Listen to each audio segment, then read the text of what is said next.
Excelentísimo señor presidente de esta Real Academia de Bellas Artes Santa Isabel de Hungría, excelentísima señora presidente de honor, excelentísimos, ilustrísimos académicas y académicos, queridos compañeros y amigos, señoras y señores. Ayer asistimos a la intervención de la historiadora y profesora María del Valle Gómez de Terrero Guardiola sobre teoría y práctica de la restauración monumental, una lectura crítica. Segunda sesión del ciclo sobre ciudad y arquitectura que en esta edición de 2025 dedicamos a la intervención sobre el patrimonio arquitectónico. Hoy celebramos la tercera y última sesión del ciclo, una mesa redonda en la que participan, junto a María del Valle Gómez de Terrero y Rafael Bioque, Juan Antonio Fernández Naranjo, jefe del Departamento de Conservación de Patrimonio Histórico de la Consejería de Cultura y Deporte, y José Luis Gómez Villa, jefe del Centro de Intervención del Instituto Andaluz de Patrimonio Histórico. Cada uno de ellos expondrá brevemente algunas notas en torno a lo tratado hasta ahora y seguidamente pasaremos a plantear cuestiones para que tanto los integrantes de la mesa como los asistentes a esta sesión puedan intervenir en el debate. Juan Antonio Fernández Naranjo es arquitecto por la Escuela Técnica Superior de Arquitectura de Sevilla, doctor por la misma universidad y premio extraordinario de doctorado en dicho curso académico por su tesis sobre la iglesia de San Miguel Arcángel de Morón de la Frontera, síntesis de arquitecturas. Desde 1986 viene desarrollando su labor profesional en la delegación en Sevilla de la Consejería de Cultura, con un breve paso por la entonces Dirección General de Bienes Culturales. Trabaja en la protección y conservación del patrimonio histórico y es miembro de la Comisión Provincial de Patrimonio Histórico hasta 1997. También fue miembro de la Comisión de Seguimiento creada para el Plan Especial de Protección del Conjunto Histórico de Sevilla, así como de la Comisión Mixta Junta de Andalucía, Obispos de la Iglesia Católica. En la actualidad ejerce como arquitecto en la plaza de jefe del Departamento de Conservación de Patrimonio Histórico dentro de la misma delegación, informando además como ponente en el seno de la Comisión Provincial del Patrimonio Histórico de Sevilla. Dentro de sus funciones ha llevado a cabo restauraciones de oficio, entre otras, y como más significativas, el Castillo Bonsor de Mairena del Alcor, la Torre de Pedrera y la de Santa Cruz en Écija, la portada principal de San Juan Bautista en las Cabezas de San Juan y diversas y variadas actuaciones en los distintos museos de Sevilla, en Itálica o en la Necrópolis de Carmona.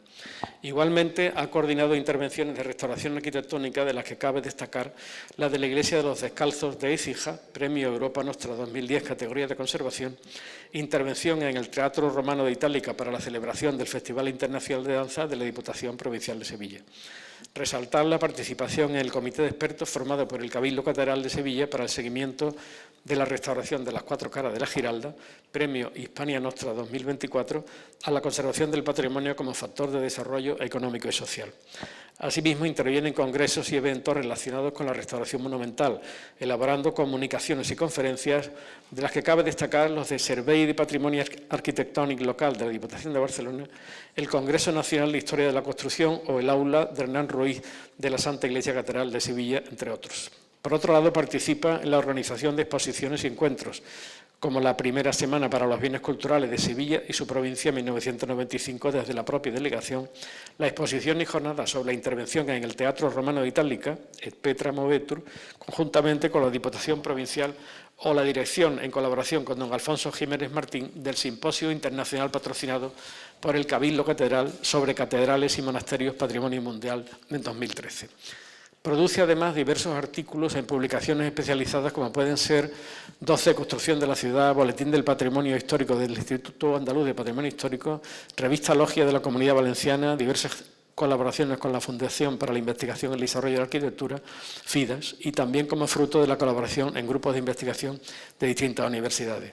Desde 1997 es profesor asociado del Departamento de Construcciones Arquitectónicas de la Escuela Técnica Superior de Arquitectura de Sevilla. En esta labor docente e investigadora forma parte del grupo de investigación HUM 799 ECP, Estrategias de Conocimiento Patrimonial, y participa además como docente en diversos másteres y maestrías, como el Máster de Arquitectura y Patrimonio del IAPH o el Máster en Peritación y Reparación de Edificios de FIDAS, ambos con la Universidad de Sevilla. Destaca la colaboración con la Universidad de Cádiz, UCA, y la Universidad Abdelmalek Sadi, UAE, de Tetuán, Marruecos, para el Plan Estratégico de Tamuda, o con la Universidad Michoacana San Nicolás de Hidalgo, Morelia, México. Y recientemente con la Universidad Pablo de Olavide y el Aula Hernán Ruiz II dentro del proyecto I+D+I, Ruinas, Expolios e Intervención en el Patrimonio Cultural, sobre castillos y arquitectura fortificada en Andalucía. Pertenece a la Asociación Libre de Profesionales de la Restauración Monumental, Academia del Partal, actualmente formando parte de su consejo directivo, desde la que participa en los sucesivos encuentros científicos 13 y bienales de restauración monumental 4 organizados. José Luis Gómez Villa, licenciado en Historia del Arte con estudios en la Universidad de Sevilla y de Roma La Sapienza, tiene máster universitario en Restauración y Rehabilitación del Patrimonio por la Universidad de Alcalá de Henares. En el año 2001 entra a trabajar en el Instituto Andaluz de Patrimonio Histórico, incorporándose al nuevo Departamento de Inmuebles, en el que desarrolló su actividad profesional con la realización de estudios históricos. En el año 2020 pasa a ser jefe del Centro de Apoyo a la Tutela del Patrimonio de dicho IAPH, ocupando desde 2021 la jefatura del Centro de Intervención del Instituto, que es el que se encarga de todas las actuaciones de conservación, restauración o puesta en valor sobre bienes culturales, tanto de naturaleza mueble como inmueble. A lo largo de estas más de 2 décadas ha participado en los equipos disciplinares que se han incidido en la historia material de importantes inmuebles, destacando proyectos de viabilidad para la ampliación del Museo de Bellas Artes de Sevilla, estudio de viabilidad para la rehabilitación de las Reales Atarazanas de Sevilla, proyecto integral de restauración de la Iglesia del Santo Cristo de la Salud de Málaga, comisión de investigación para la rehabilitación del Palacio San Telmo de Sevilla, proyecto de restauración de la Iglesia de San Miguel de Jerez de la Frontera, proyecto de restauración de la portada del Convento de Santa Paula de Sevilla, estudio de valores patrimoniales para la rehabilitación de la fábrica de tabacos de Altadís de Sevilla y estudio de valores patrimoniales para la planificación del nuevo distrito urbano portuario de Sevilla. Además de estos proyectos vinculados al patrimonio arquitectónico, ha coordinado proyectos de conservación sobre bienes muebles en las más diversas tipologías, entre los que podrían destacar la recuperación de los efebos de Pedro Abad del Museo Arqueológico de Córdoba o la recuperación del retablo de la antigua iglesia del Hospital de San Lázaro de Sevilla. Ha coordinado durante 10 años la realización del inventario de los bienes de la Iglesia Católica para la Junta de Andalucía en la diócesis de Jerez-Asidonia. Es miembro por parte del IAPH de la Comisión para la Rehabilitación del Hospital de las Cinco Llagas, sede del Parlamento de Andalucía. Es miembro de las comisiones de seguimiento del Plan Nacional de Patrimonio Industrial y del Plan Nacional del Paisaje Cultural del Ministerio de Cultura de España. También desde el IAPH coordina la programación de la nueva sala de exposiciones de dicho instituto. Durante sus años de dedicación al patrimonio ha participado en numerosos congresos y cursos de formación sobre la materia. Del mismo modo, cuenta con destacadas publicaciones sobre la materia tanto en el ámbito nacional como internacional. Con la intención de transferir el conocimiento que sobre las más diversas prácticas patrimoniales sigue gestionando el IAPH, en los últimos 4 años ha coordinado una serie de publicaciones que acercan la práctica patrimonial a especialistas y a personas con interés en la materia, cómo relacionarnos con el patrimonio cultural, cómo hacer proyectos de conservación del patrimonio, cómo intervenir sobre tierra cruda en arqueología, cómo conservar y hacer accesible el patrimonio residencial del siglo XX o cómo podemos conservar preventivamente el patrimonio, son preguntas a las que se les intenta dar respuesta en esta serie de publicaciones conocidas como guías metodológicas patrimoniales del IAPH. Seguidamente vamos a dar comienzo a una breve ronda de intervenciones de los 2 ponentes que no han participado en las conferencias de los 2 días anteriores y inmediatamente después abriremos el debate sobre las cuestiones que son pertinentes y que proyectaremos un listado de las mismas en la pantalla. Tiene la palabra don Juan Antonio Fernández. Bueno, buenas tardes, noches y en primer lugar agradecer la invitación que me han hecho por parte de la organización del ciclo y también agradecer a la Academia que me permita estar en esta importante sede. Creo que me corresponde hablar un poco de cuál es el papel de la Administración en esta materia y evidentemente empezamos por lo que supone la Consejería de Cultura en este sentido, ¿no? Tenemos una consejera, una viceconsejera y una secretaria general del Patrimonio Histórico y Documental. Las funciones de estos organismos están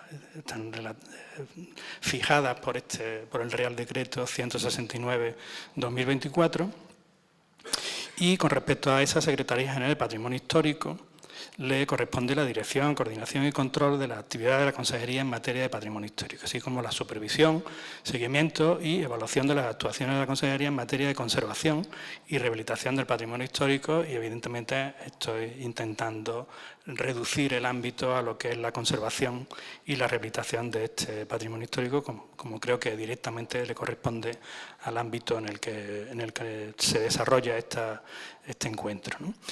De esta Secretaría General dependen dos servicios directamente de conservación, uno de conservación y obra del patrimonio histórico y otro de infraestructuras culturales. Dependiendo de esta Secretaría General de Patrimonio Histórico y Documental está la Dirección General de Patrimonio Histórico, tal como suena. Ese patrimonio histórico nos va a perseguir durante todo el discurso, ¿no? Le corresponden, entre otras, la tutela, el acrecentamiento, la conservación y la valorización del patrimonio histórico de Andalucía, con carácter general, la conservación del patrimonio arqueológico, etnológico e industrial y la salvaguardia del patrimonio inmaterial, así como el fomento de la investigación sobre el patrimonio histórico y cultural de Andalucía, la difusión de los resultados obtenidos y el régimen de autorizaciones que corresponda con acuerdo a la normativa aplicable en la materia. Por último, hay un punto donde hay una clara referencia a la metodología de intervención, en el sentido de que dice que la conservación y restauración del patrimonio histórico andaluz, mediante los mecanismos que permitan garantizar la adecuación de las obras e intervenciones a los criterios y normas aplicables a esta materia, así como la sistematización de los resultados obtenidos y también a través del análisis, estudio, desarrollo y difusión de las distintas teorías, métodos y técnicas de restauración que aseguren la permanencia del patrimonio histórico. Se tratará, y que es necesaria también apostillar, parece ser que es la autorización de los proyectos de obra de acuerdo con la normativa del patrimonio histórico. Con respecto al ámbito en el que nos movemos, pues no está el patrimonio de interés arquitectónico, no aparece. Tampoco aparece en la ley del 85, ¿no? El patrimonio histórico no se encuentra como tal en la legislación de esta legislación que hemos leído, y todo lo más, si se consideran que los bienes muebles se entienden como los bienes inmuebles como tales monumentos, que es una categoría que recoge la ley, puede ser considerado como ese patrimonio arquitectónico, ¿no? Y lo define como edificios y estructuras de relevante interés histórico, arqueológico, paleontológico, artístico, etnológico, industrial, científico, social o técnico, con inclusión de los muebles, instalaciones y accesorios que expresamente se señalen. De nuevos jardines, los sitios históricos, las zonas arqueológicas, lugares de interés, tanto etnológico como de interés industrial, así como las zonas patrimoniales. Además, para la tutela de este patrimonio histórico, la ley, desde su primera versión de 1991, adopta un modelo de gestión en el que se crea una serie de órganos ejecutivos, que son los que ejercen las competencias, y otros consultivos que informan.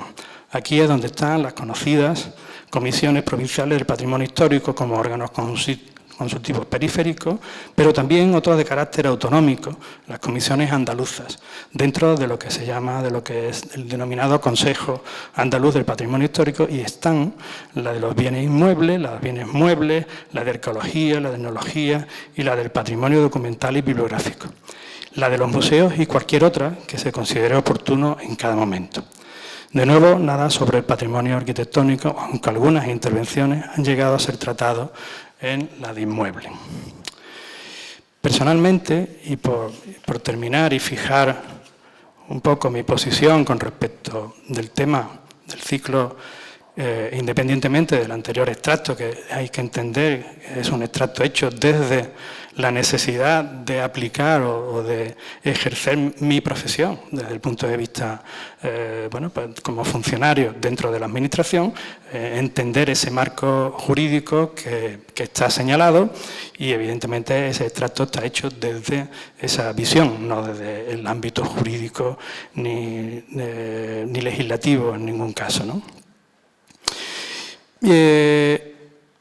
En ese sentido me he visto obligado o en la necesidad de tener siempre que discernir entre lo que es el patrimonio arquitectónico, el patrimonio en general y aquellos elementos de ese patrimonio arquitectónico que por su relevancia están considerados como bien de interés cultural. Sin embargo, en mi absoluta convicción profesional, disciplinar e incluso ética, intelectual, el tratamiento dado a cada tema en el que he intervenido ha sido intentando alejarme de esa dicotomía. El reconocimiento administrativo de unos valores históricos, culturales, etcétera, en definitiva arquitectónicos, no es en ningún caso excluyente. Ni están todos los que son, ni son todos los que están. Entiendo, pues, que toda intervención sobre el patrimonio arquitectónico debe partir del conocimiento. Y tanto el nivel de intervención como los criterios deben estar en sintonía con el adquirido en cada caso, siendo este el que debe siempre determinar la verdadera valoración arquitectónica y regir el análisis de cualquier intervención en este patrimonio. Tanto nivel como criterios han de marcar el ámbito en el que se desenvuelve la arquitectura, como única vía en la que se puede desarrollar la intervención, de forma y manera que la consistencia y fundamentación del relanzamiento arquitectónico puede llegar a subvertir los límites de ese ámbito marcado, lo de la inobservancia, sin que esto suponga necesariamente un incumplimiento de la legislación vigente, por otro lado, a mi entender, bastante laxa en sus determinaciones, como no puede ser de otra manera. Muchas gracias.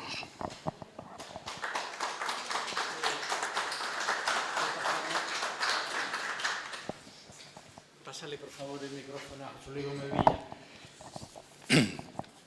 Presidente de la Academia, académico, organizador de la jornada, compañeros de la mesa, asistentes, buenas tardes a todos.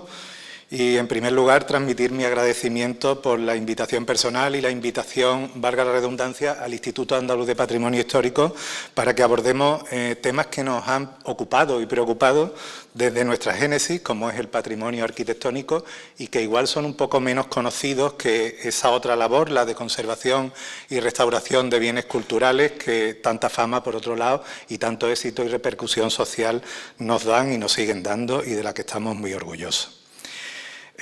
Yo, en primer lugar, quería anclar las pocas ideas que yo voy a transmitir en esta mesa en las dos magníficas conferencias que hemos tenido previamente en esta jornada.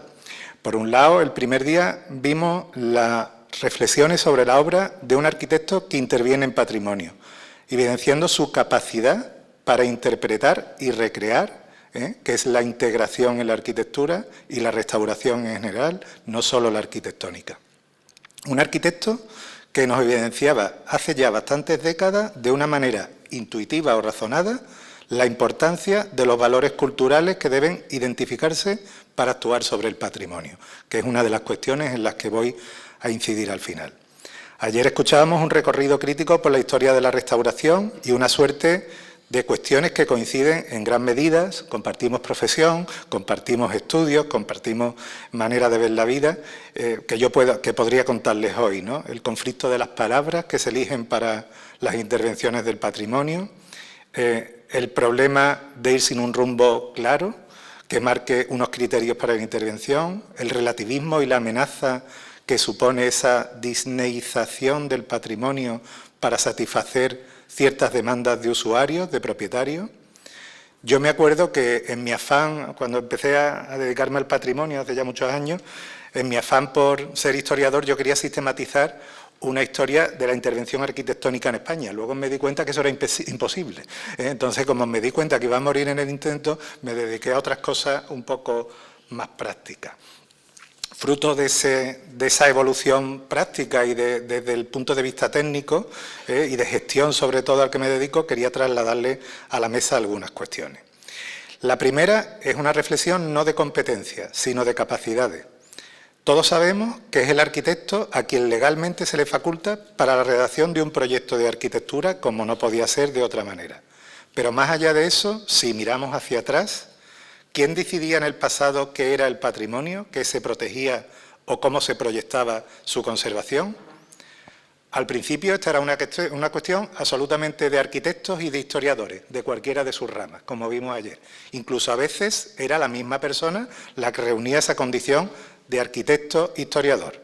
Poco a poco se fueron añadiendo nuevas disciplinas, nuevos conocimientos en función de las necesidades técnicas y materiales de conocer para intervenir sobre la arquitectura.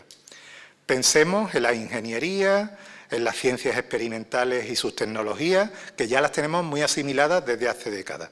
Pero no nos quedemos solo en ellas. Hoy inciden sobre el patrimonio y sobre la conservación de la arquitectura, además de los arquitectos, que son los que están cualificados para proyectar, los historiadores del arte, los arqueólogos, los antropólogos, los físicos, los químicos, los biólogos y otros muchos agentes académicos. Pero no solamente estos, hay nuevos agentes académicos y sociales que se están incorporando a esa determinación de cómo, por qué y qué conservamos. Los sociólogos, los periodistas, las asociaciones vecinales, los particulares con inquietudes, los políticos y, como estamos en la época en la que estamos, pues los creadores de contenidos, los que publican en redes, los que hacen relatos, los que hacen novelas. Todos estos se están posicionando en una manera que tenemos que asimilar para conservar el patrimonio arquitectónico.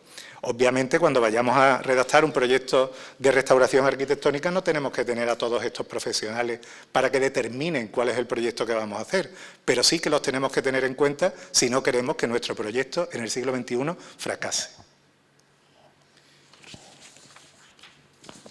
Una segunda cuestión sería el problema de la formación y de la capacidad para intervenir en la arquitectura heredada del pasado. Y aquí sí entro más de lleno en quienes deciden, proyectan y actúan sobre la materialidad heredada.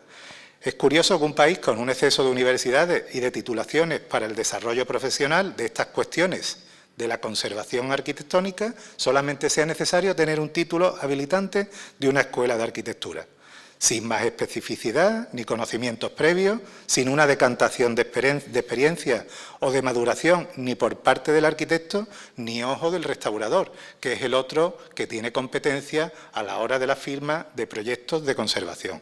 Pero al menos con los restauradores ya tenemos un grado que habilita al técnico restaurador. En el caso de la arquitectura sigue siendo general. Voy a hacer una pequeña reflexión, aunque me voy a ir de tiempo. Cuando yo intentaba hacer lo de la historia de la arquitectura en el siglo XX en España, y me di cuenta de que era imposible, detecté una cuestión que yo creo que tiene cierto fundamento respecto a la formación, especialmente de arquitectos que se han dedicado al patrimonio en el siglo XX en España. Ayer veíamos que en los países, pues especialmente en Francia, en Inglaterra, pero sobre todo en Italia, tenemos un recorrido por la evolución, que ya sabemos que no es la de la teoría, sino de la práctica arquitectónica, que poco a poco va construyendo teorías.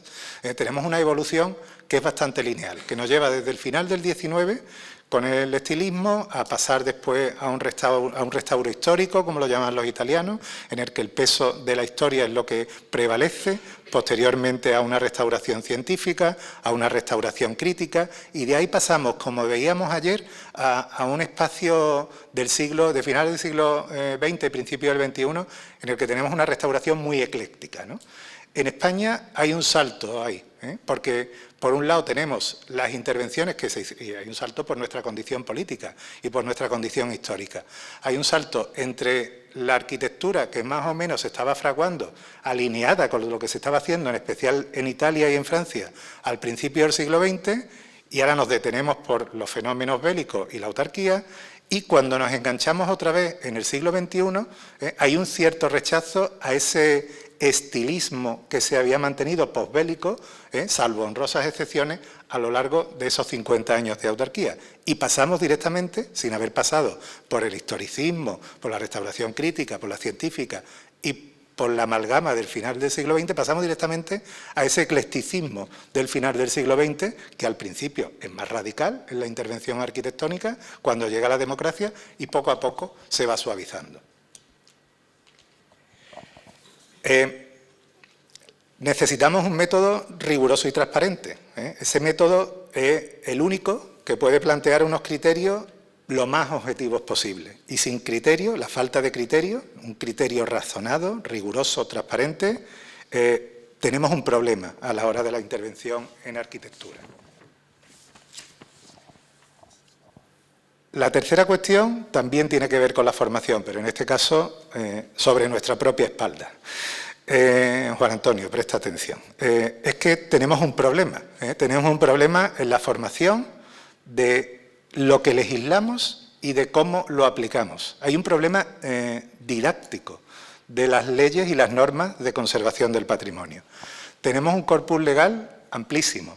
Tenemos una ley ya de una edad avanzada de patrimonio histórico español, que va camino de ser como la del año 30 y tantos, que va a durar sus 50 o 60 años, porque no va a haber manera de que nos pongamos de acuerdo en este país para cambiarla. Luego tenemos otras dos más jóvenes, las del patrimonio histórico de Andalucía, y una tercera que está a punto de salir, que va renovando el corpus legal, por lo cual nos vamos volviendo más locos porque somos los mismos los del año 91 que los del año 2025, pero bueno, se va refrescando la ley, que es interesante. Luego tenemos pues el desarrollo de muchos instrumentos de planeamiento que van cubriendo necesidades que van dando un corpus legal a la protección del patrimonio. Paralelamente a eso, hemos tenido en las últimas décadas una declaración de protección sin igual, en la que se protegen cada vez más elementos, especialmente arquitectónicos, que siempre es el que más se protege, con muchas tipologías y con muchas casuísticas. Tenemos a nuestras queridas comisiones de patrimonio. Tenemos a las comisiones de patrimonio de las gerencias de urbanismo. Tenemos organismos con voz, como esta propia academia. Tenemos a las universidades. Tenemos a los institutos especializados, como en el que yo trabajo. Pero no tenemos una buena didáctica de la aplicación de lo que las leyes y la normativa señala para la intervención en el patrimonio. Si atendemos a nuestra legislación autonómica, hay que tener en cuenta que despacha la redacción de un proyecto de conservación de arquitectura en 2 artículos. Y para hablar de criterios es uno general, que sirve para cualquier tipo de bien, y lo articula en 5 puntos. Un solo artículo en 5 puntos. A partir de ahí nos podemos lanzar a la aventura de redactar un proyecto y acometer una intervención arquitectónica sobre un bien protegido sin más argumentos que esas premisas y el visto bueno de la Comisión de Patrimonio. No tenemos, en cambio, un buen desarrollo reglamentario que ayude a los profesionales que se dedican a estas materias. Hasta épocas muy recientes ha habido un escaso corpus bibliográfico y documental de buenas prácticas en patrimonio y menos capacidad aún tenemos los empleados públicos para asimilarlas y que éstas se conviertan en un cuerpo que vertebre realmente la práctica de la intervención arquitectónica. Como decía ayer la académica Gómez de Terrero, no tenemos claro lo que queremos del patrimonio, no sabemos hacia dónde vamos. Y así es bastante más difícil. Solamente una pincelada. No se me enfade nadie de la Comisión de Patrimonio, que hay aquí varios miembros. Ni siquiera los informes negativos de las comisiones de patrimonio nos dicen lo que hay que hacer. Simplemente nos dicen lo que no se tiene que hacer. Y eso es un problema didáctico del patrimonio que tenemos todos como responsabilidad para afrontar. ¿Cómo se procede transcurrido ya un cuarto del siglo XXI? Pues yo creo que en un tiempo subjetivo en el que vivimos es complejo poder implantar maneras de proceder de un proceso, el de la intervención arquitectónica, que está tan relacionado además con la creación. Y es que no podemos olvidar que se opte por el criterio que se opte, estamos creando, disponiendo algo diferente al patrimonio heredado. Fruto del reconocimiento de la Carta de Venecia, de que nuestra ley de 2007 fue bastante astuta y de los dictámenes de la UNESCO, mucho más recientes, ya en el siglo XXI, es bastante avanzado. El diagnóstico de valores, me atrevería a decir que la acumulación de valores marca hoy los caminos para identificar qué es lo que tenemos que garantizar para que el proyecto no menoscabe lo que teníamos. Pero en el fondo esto es muy antiguo. Ya Riegel escribía de los valores hace más de 100 años y estamos haciendo lo de siempre. Las carencias formativas de las que hablaba al principio hemos de suplirlas con la participación de numerosos agentes sociales y académicos que vuelquen todo sobre el arquitecto para que todo ese conocimiento se baraje a la hora de determinar sus acciones y sus intervenciones. Desde el Instituto Andaluz de Patrimonio Histórico, que somos una administración diferente a la que tutela el patrimonio, hemos defendido afrontar el proyecto de arquitectura en patrimonio con unos máximos que definen el proyecto como un proceso más global, que no solo abarque pues, los estudios previos, el análisis de esos valores culturales, la redacción del proyecto, la puesta en valor o la gestión incluso de la conservación del patrimonio intervenido, sino que incorpore también de una manera transversal otras lecturas. Aparte de poner todas las herramientas de vanguardia al servicio de ese patrimonio histórico, pues contemplar siempre y constantemente la participación de los usuarios, que al final son los que van a tener que respetar ese patrimonio. Los conceptos de sostenibilidad. Hemos visto en la intervención en Muni y en la intervención de ayer de María del Valle que no podemos gastar tanto como necesita el patrimonio. Luego tenemos que ser lo más sostenibles posible. Y también pues, es muy importante, y en eso incido, en lo que decíamos de unos criterios claros, pues la transparencia y la comunicación constante de todas las acciones que hacemos a lo largo de ese proceso que nosotros que nosotros consideramos para la intervención en arquitectura. Pero aún así, a pesar de que hemos lanzado ese proceso, que lo hemos puesto en marcha, que lo hemos transferido, que lo hemos publicado, seguimos fallando. En una sociedad en la que cualquiera puede opinar y crear corrientes de opinión en cualquier tema, la carencia de unos estudios críticos de la arquitectura intervenida conlleva que ésta sea rechazada muchas veces porque no es reconocida después de la intervención que hacemos en arquitectura sobre esa herencia histórica. Y como decía el profesor Bioque, el primer día uno solo ve aquello que conoce, luego necesitamos que nos lo expliquen y entenderlo. Y lo que reconocemos es lo que quedará como patrimonio en el futuro. Así que yo creo que esa es la principal labor a la que nos enfrentamos. Muchas gracias, Luis. Creo que Rafael Bioque quería también intervenir brevemente. Sí. Buenas tardes, nuevamente.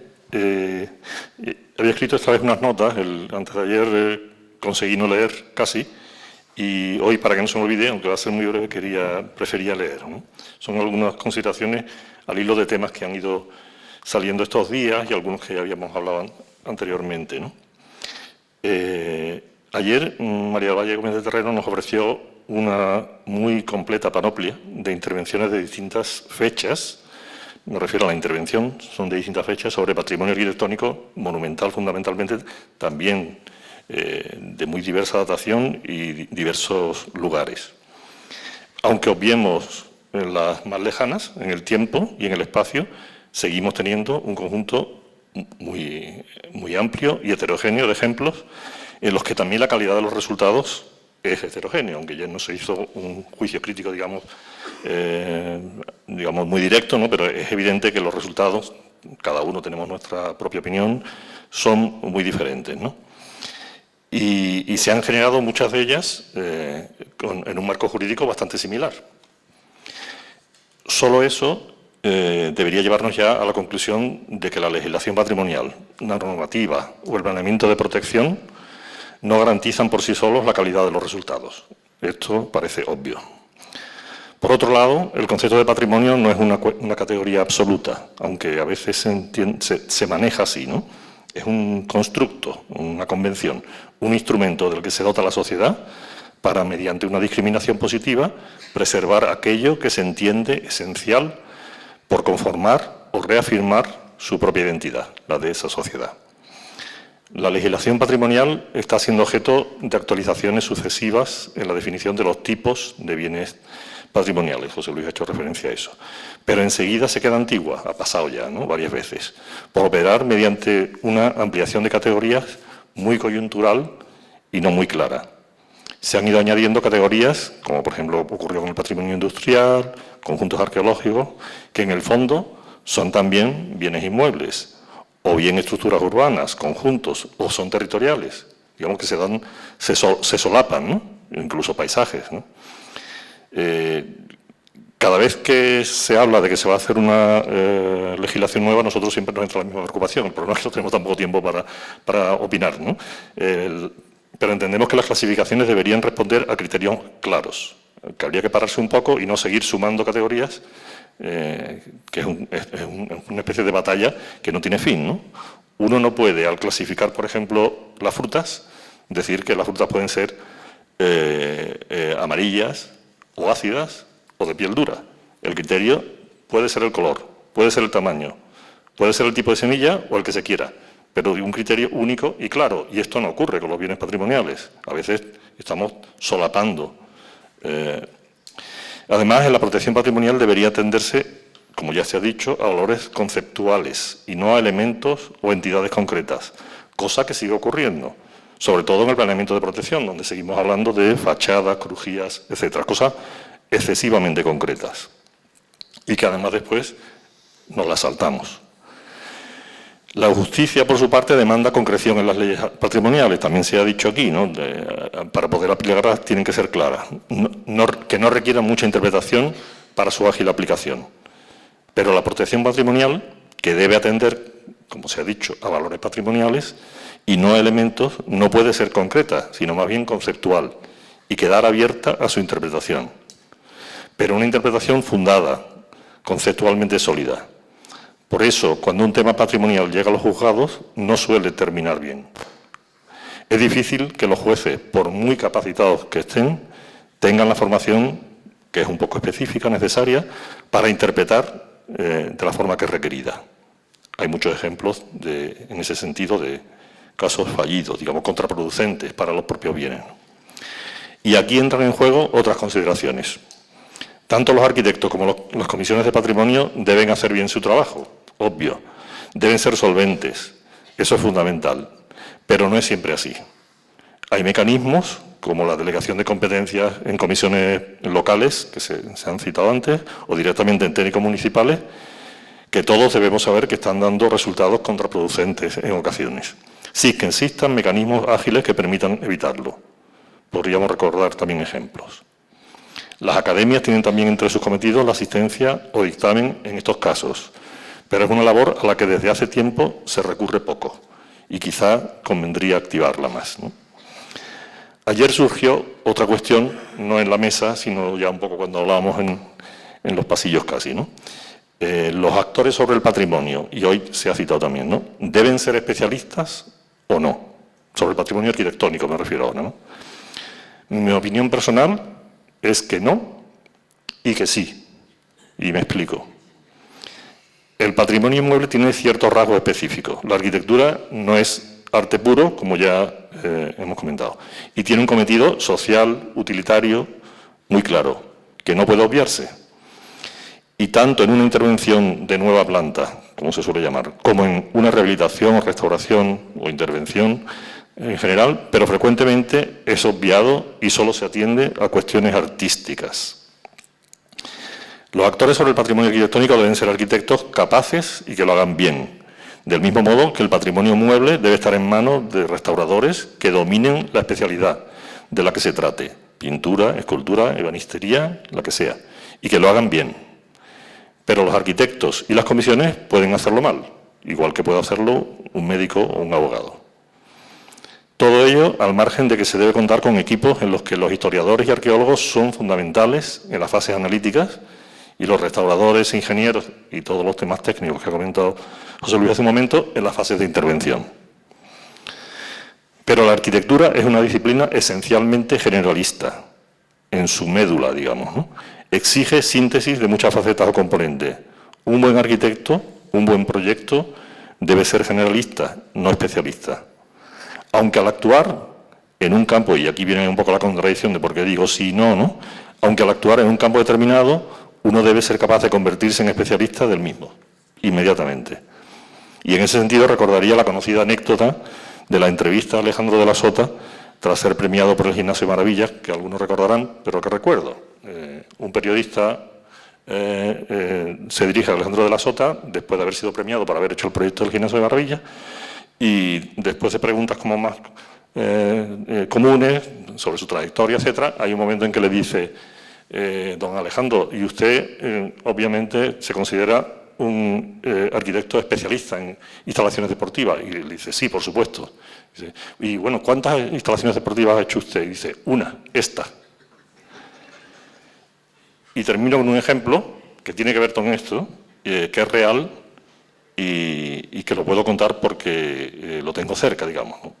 Hace unos 40 años, a unos jóvenes e inexpertos arquitectos le encargaron restaurar un castillo. Uno concreto, no voy a entrar en detalles. Convencieron a la administración encargante de que no se podía restaurar lo que no se conocía bien. Realmente ni se trataba con propiedad de un castillo, era un conjunto fortificado, digamos. Y propusieron emplear el dinero disponible en realizar un estudio a fondo del bien en cuestión, planteando hacerlo con arqueólogos e historiadores, cuando aquello aún no era tan común. Más adelante, tras comprender perfectamente el bien y sus especificidades, acometieron la revisión de su declaración como BIC, un plan especial de protección, y finalmente pudieron intervenir mínimamente, consolidando algunos elementos de forma muy contenida, pero suficiente. Pero al pueblo, tema que sacó ayer Marivalle, pero al pueblo o a sus representantes municipales les parecía que había que reconstruir más, que un castillo debe parecerlo.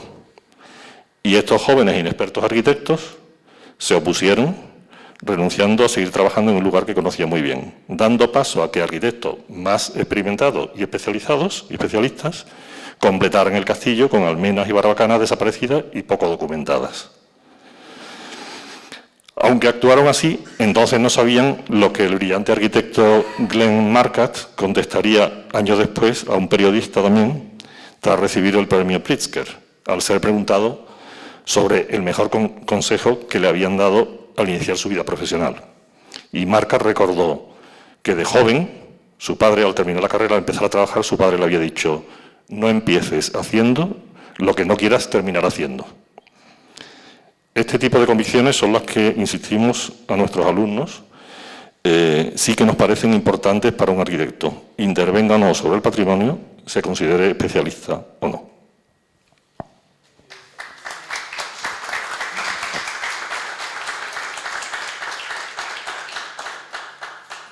Muchas gracias, Rafael. Vamos a iniciar. Ahí tenemos una propuesta de dos bloques de cuestiones, uno en torno al papel de la Administración y otro en torno al ámbito profesional y ciudadano, y una serie de cuestiones sobre las que podemos hablar. Me gustaría darle la palabra a María del Valle para que, ya que no ha hablado todavía, que sea ella la que arranque con lo que le parezca oportuno decir sobre esta cuestión. Bueno, que han dicho muchas cosas muy interesantes y bastante discutibles también.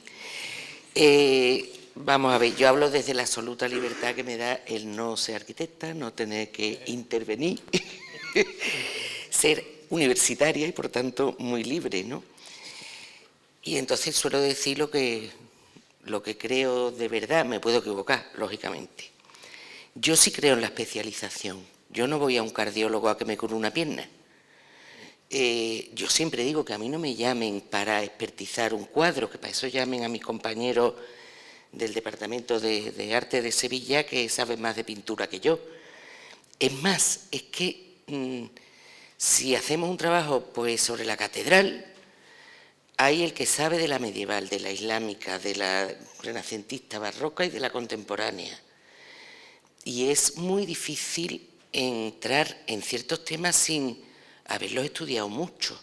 Yo creo mucho en el estudio y creo mucho en la especialización y en la formación.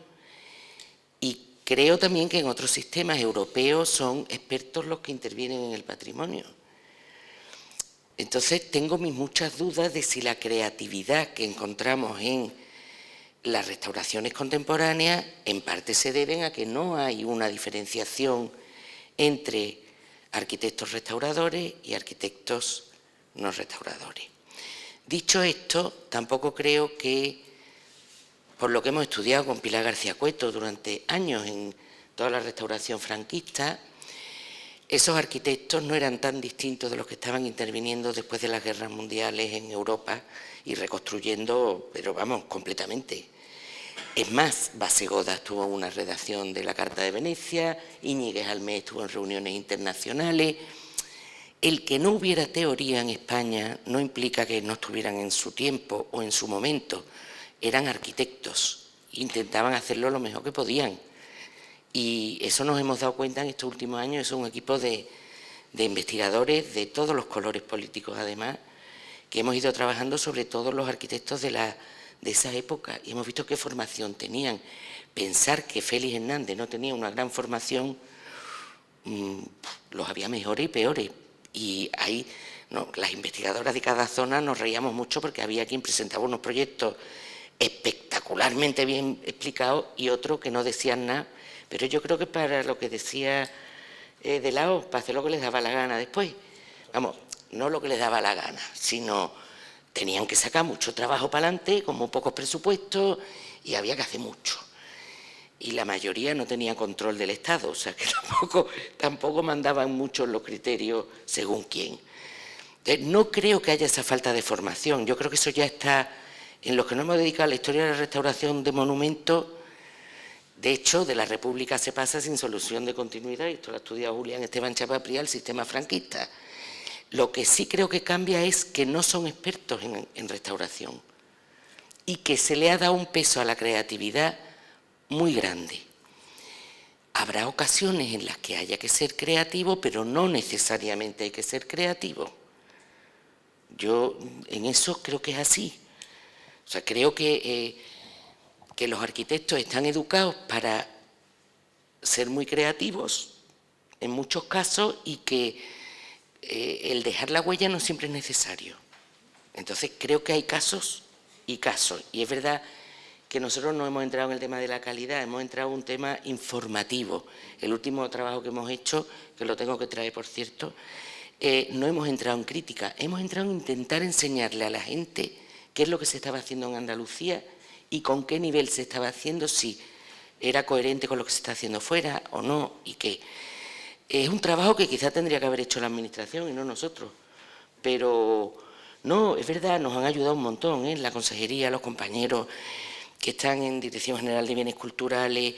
Bueno, sin ellos no lo hubiéramos podido hacer, sin el Ministerio de Fomento tampoco. Pero es verdad que la gente desconoce cómo se está actuando en el patrimonio. Falta pedagogía, realmente.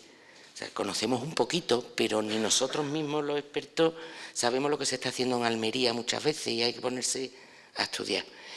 En cuanto a la legislación, y con esto entro en el tema, la legislación tampoco debe dar yo creo que muchas indicaciones, ¿verdad? Eso lo hemos estado estudiando también. Las leyes tardan mucho en cambiar. Las leyes tardan mucho en cambiar. Entonces, quizá nos falte una cosa que ha dicho, que son reglamentos o recomendaciones. Por ejemplo, como hacen los ingleses, ¿no? Historic England, Historic Scotland, van sacando como libros de recomendaciones con los criterios que se recomiendan, que se apliquen en las obras. Y eso es mucho más ágil, y lo tienen publicado en red, es más ágil que cambiar una ley. Eso me parece que sería una solución, ¿no? Porque fue del 33 al 85, del 85 no se ponen de acuerdo para cambiarla.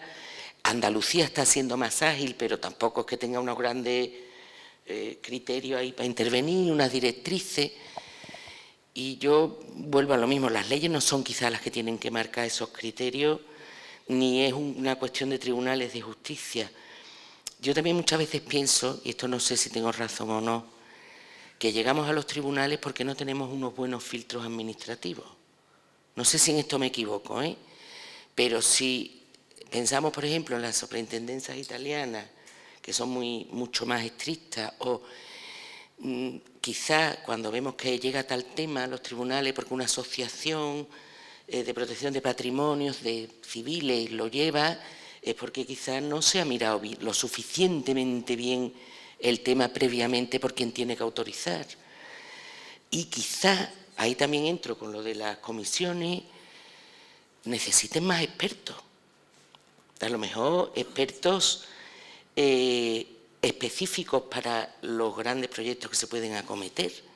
Es lo mismo, vamos, yo no intervendría a lo mejor en un tema que no conozco muy bien y diría yo, de esto no hablo porque no...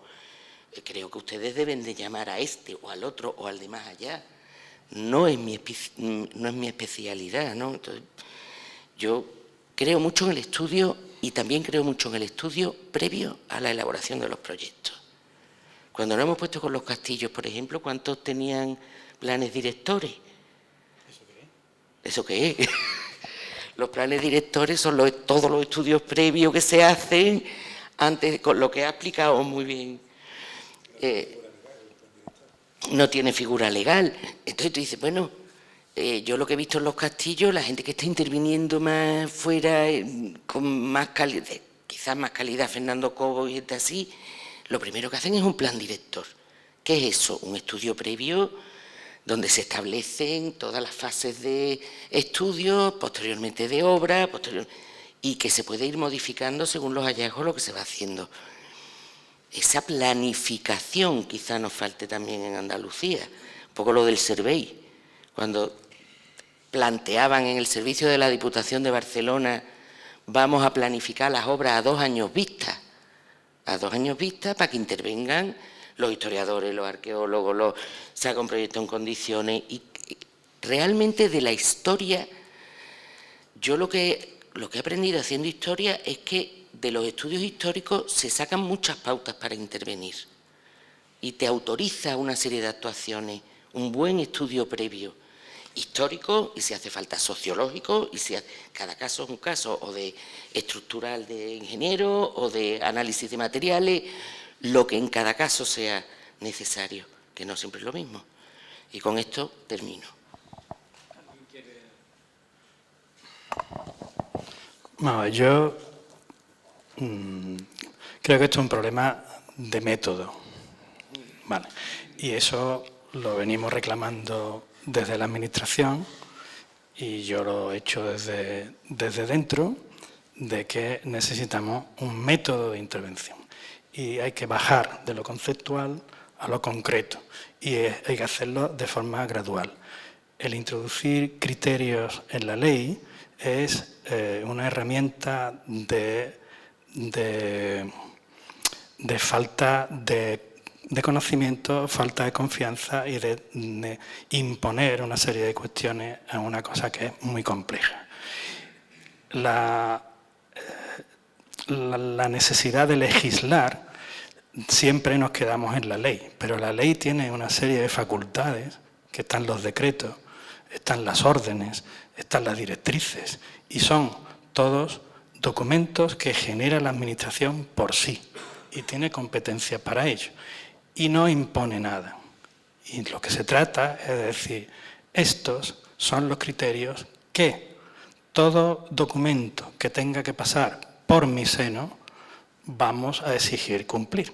No son leyes, que hay otras actuaciones, y en ese sentido tenemos que diferenciar entre lo que es patrimonio arquitectónico y tenemos también que diferenciar entre aquellos que por su relevancia, por lo que quiera que sea, tienen un expediente y han sido declarados bienes de interés cultural, por lo tanto tienen una serie de controles que no tienen los demás, pero no por su importancia, sino por una cuestión meramente administrativa. Pues estos son los que van a cumplir este decreto, esta orden y esta directriz de esta Dirección General que controla y lidera lo que es la intervención en el patrimonio histórico o en el patrimonio arquitectónico, depende, si queremos general o si queremos particular. De forma que la Administración, entiendo que el papel de la Administración es liderar un proceso, no es ni la de autorizar, ni la de hacer, ni la de dejar de hacer, sino de estar pendiente de ese patrimonio histórico, de ese patrimonio arquitectónico y gestionarlo desde su responsabilidad. Lo he leído y ahí está lo que la responsabilidad de la Administración es clara en cuanto a la metodología y en cuanto a los resultados, porque nosotros estamos hablando de la intervención en el patrimonio arquitectónico y estamos hablando de proyectos, estamos hablando de cosas, pero es el conjunto de lo que estamos hablando en la Administración. La legislación es su competencia y su responsabilidad es el conjunto. No es ni uno ni otro, no es ni siquiera lo que es propiedad de la misma Administración, que es ahora mismo el criterio que se sigue, porque es un criterio absolutamente jurídico.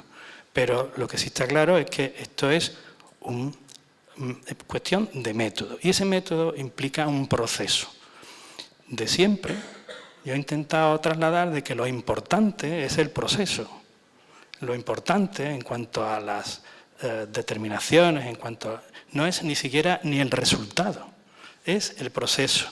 Yo cuando más he aprendido de patrimonio histórico es cuando he ido a las conferencias y me han enseñado compañeros qué es lo que han hecho, ellos u otros, concreto, cosas concretas. Cuáles son los problemas, cuáles son, cómo me he enfrentado con ellos, cuál ha sido el desarrollo de toda la idea en el que me he basado y cuáles son esas incidencias desde la administración, desde la población, desde y eso se llama diagnóstico. Es decir, empezar a estudiar un tema y no dejarme nada de atrás. Y eso se llama todos esos factores que inciden sobre el patrimonio histórico. Y yo no quiero ponerle nombre, me parece, yo no sé qué es un plan director, porque a mí yo lo que sé es cómo debe de intervenirse en un patrimonio histórico. Me da igual cómo se llame, me da igual quién lo haga. Yo hace tiempo que me alejé del problema disciplinar porque yo hablo de arquitectura, no hablo de arquitectos. La solución del patrimonio histórico es la arquitectura. ¿Quién la ejerce y quién es capaz de desarrollarla? A mí me da igual, porque la arquitectura es la única que va a dar solución a esos problemas. Esa arquitectura también la vemos desde el punto de vista aislado, es decir, es que la arquitectura... No, es que la arquitectura...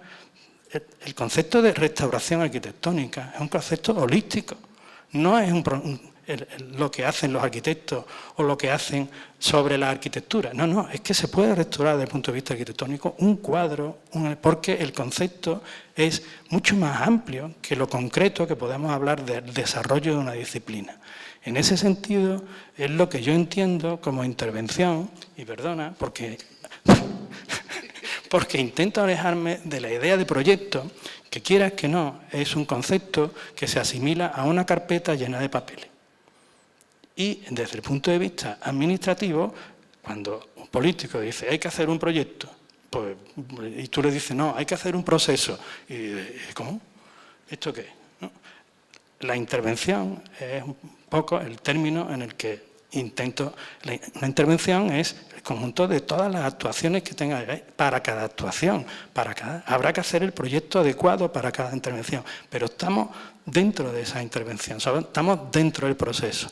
En el proceso hay cosas sucesivas que se van un proyecto, otro proyecto, estudios técnicos, que yo también intento aislarme de los estudios previos, porque estudio previo quiere decir que es previo a algo, y no es previo a nada, es un estudio que yo necesito desarrollar para seguir trabajando en ese proceso. Entonces, esas cuestiones son las que entiendo como desarrollo de un proyecto en esa intervención, ¿no? Y bueno, tampoco quiero alargarme más porque, no sé cómo lo veis.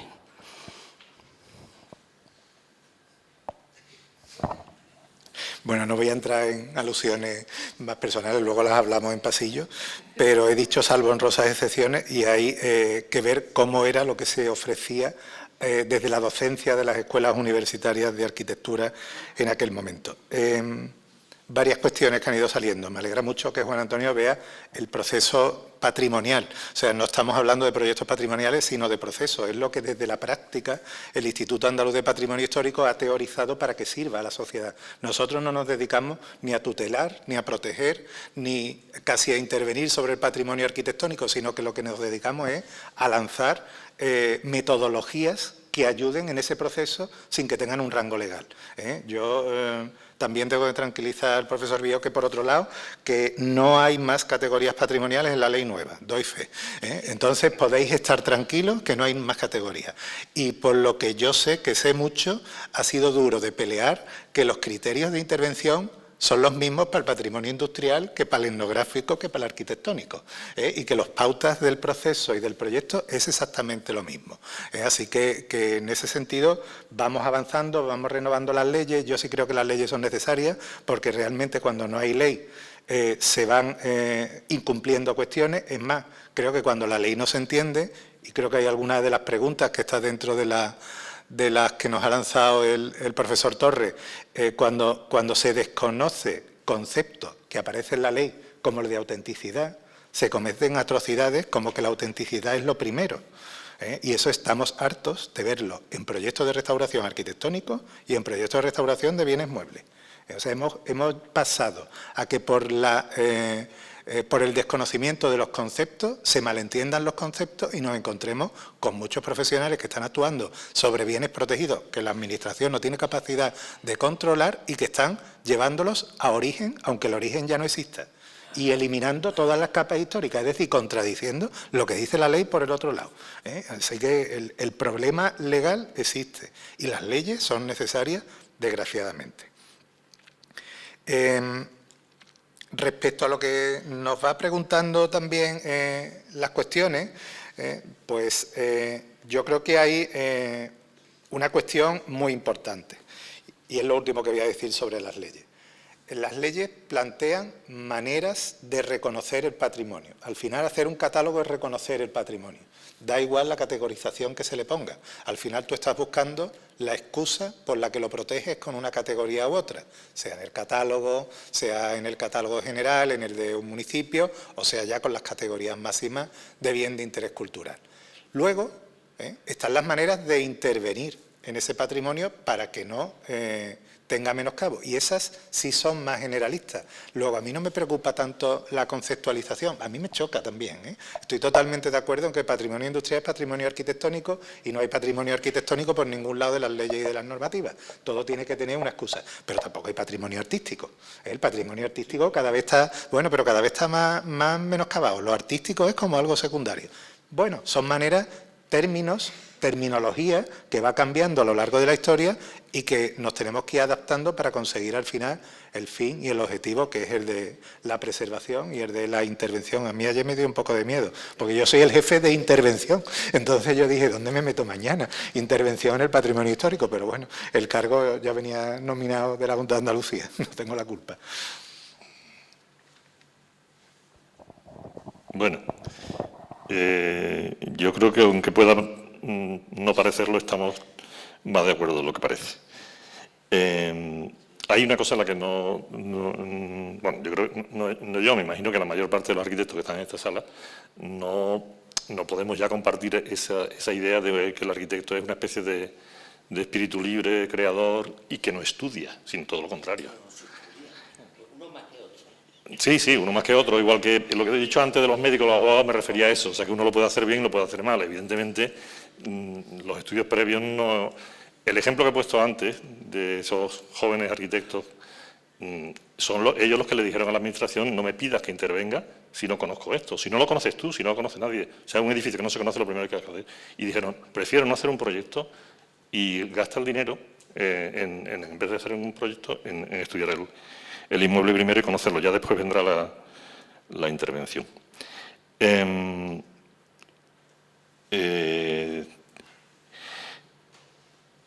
De hecho, la frase esta, a la que también se dio referencia, de uno solo ve aquello que conoce, que la utilizamos constantemente, por ejemplo, con los estudiantes, hace referencia a eso. En las escuelas de arquitectura también existen, igual que hay arquitectos diferentes, también hay formas distintas de enseñar a proyectar.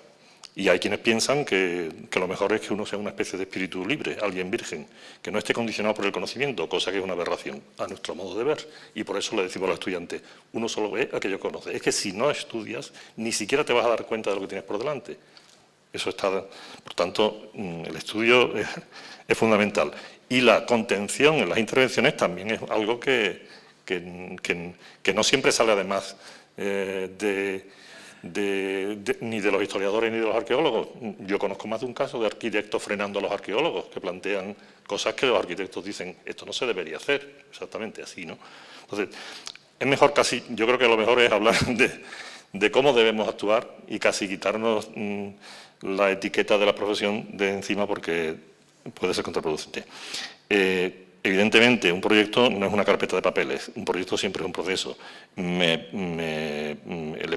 le ponemos otro nombre, como Juan Antonio plantea, proceso, me parece perfecto, ¿no? Y queremos ahí englobar toda una relación, ¿no? de trabajo en la que intervienen distintas personas, etcétera, etcétera, ¿no?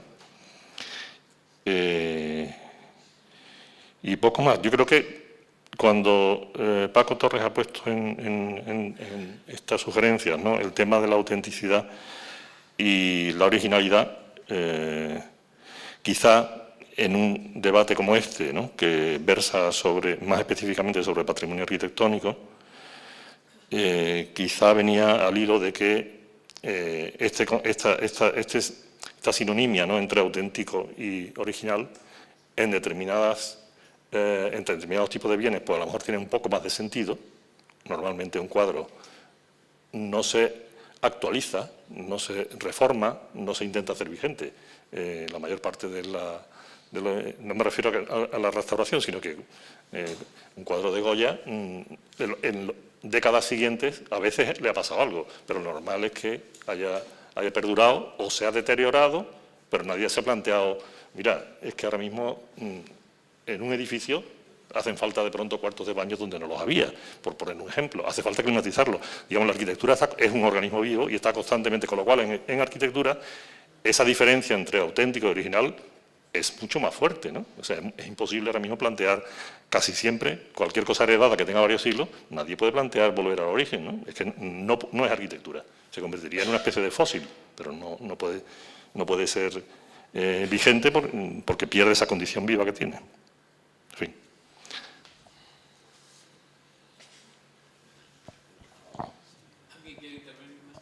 ¿Tú cambias de pregunta o vamos avanzando? Sí, ¿no? ¿El público hay alguien que quiera incidir sobre alguna de las cuestiones que se están diciendo?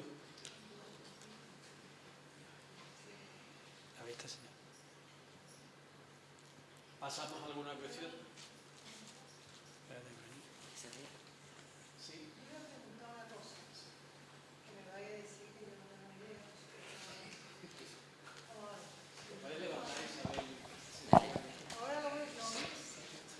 Ahora lo van a ver. Bueno, yo quiero preguntar algo que se nota que no tengo ni idea, pero son cosas que yo me gusta muchísimo ir andando, ir viendo todo lo que es la arquitectura, las diferentes épocas y todo esto que me entusiasma. Yo pregunto, cuando un arquitecto pase un proyecto, ¿mira lo que hay alrededor o le da igual lo que le encargue? Pregunto, ¿por qué se hacen para mí, horrores en unas calles, por ejemplo, que ya tienen una época, que ya tienen un estilo? Yo creo que es como si una persona se viste de noche y se pone unas alpargatas malas. O sea, no hay lo que se llama equilibrio. O sea, pueden desequilibrar una calle entera o una plaza o lo que quieran llamar. Entonces parece algunas veces que no es lo que, porque yo lo digo no va a ser, yo algunas veces me parece como que quieren dejar una huella, que el arquitecto se fuma un puro y dice voy a dejar la huella, sea lo que sea. Y entonces yo tengo ahora mismo, que no sé si vosotros sois o no, yo tengo, ahora mismo me estoy acordando de la calle Santander, que a lo mejor un señor estupendo, yo no lo conozco y no quiero meterme con nadie porque me encanta la gente y todo lo acepto. Pero cada vez que paso, digo, este señor tenía que haber estudiado qué es lo que va a hacer aquí, porque no es lo mismo la calle Santander que puede ser la calle final de Paje del Corro, por decirte algo. Y yo pregunto, si eso está contemplado cuando vosotros hacéis un proyecto o cuando urbanismo dice sí o no, que es que no lo sé, porque de pronto nos encontramos con el horror. En esto entra ADEPA, que yo pertenecí y me voy porque lo que no puedo estar como si fuera la Gestapo mirando lo que hay, que me espanta. Y yo creo que ahí tienen razón, porque el casco histórico de Sevilla debe de ser para nosotros como si fuera de oro. O sea, tocar el casco histórico es muy... tendría muchas pretensiones si quieren cambiar cosas. Cuando yo veo unos edificios magníficos y al lado veo una chapuza, porque se nota. O sea, y lo que quiero deciros, que si eso se contempla o no se contempla, porque es que cada vez veo más cosas raras, ¿sabes? No entro en lo que son las atarazanas y lo otro, etcétera, etcétera, que también pertenezco al Consejo de Cajasol, por lo cual me la conozco, ya he ido 3 o 4 veces. Entonces hay cosas que no las entiendo, por eso me encanta que, ya que estáis aquí, si me la contáis, pues me encantaría. Gracias y perdón porque un petardo.